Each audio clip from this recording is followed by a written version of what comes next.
Yan ka-backyard. Harvest na tayo ng ating basil. Yan.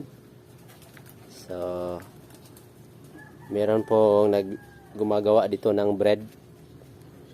So, kailangan niya daw yan. So, yan po, bibenta po natin kay Sir. Deliver po natin mamaya. Kapasok siya dito sa ating maliit na greenhouse. So, ito po, ready na po tayo for December holidays. Yan po ang ating pichay at mga olmeti lettuce. Meron tayong harvest December 21 at saka 27. So, para po yan sa ating holidays. Oh, gusto na. 6 na, no? 6 heads po tayo ka-backyard. Yan yung ugat, oh. Ang taas, oh. Ito yung basil po.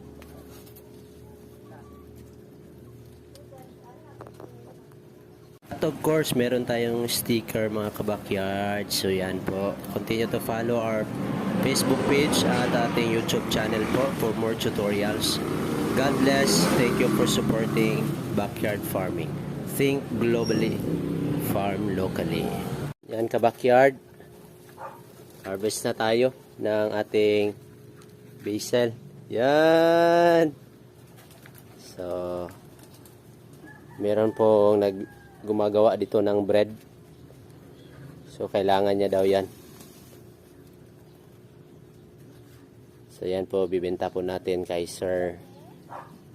Deliver po natin mamaya. Kapasok siya dito sa ating maliit na greenhouse. So, ito po, ready na po tayo for December holidays. Yan po ang ating pichay at mga olmeti lettuce. Meron tayong harvest December 21 at saka 27. So, para po yan sa ating holidays.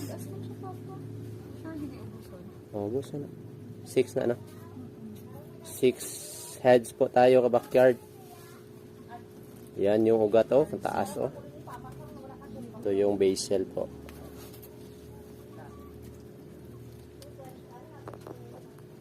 At of course, meron tayong sticker mga ka-backyard. So, yan po. Continue to follow our Facebook page at ating YouTube channel po for more tutorials. God bless. Thank you for supporting backyard farming. Think globally, farm locally.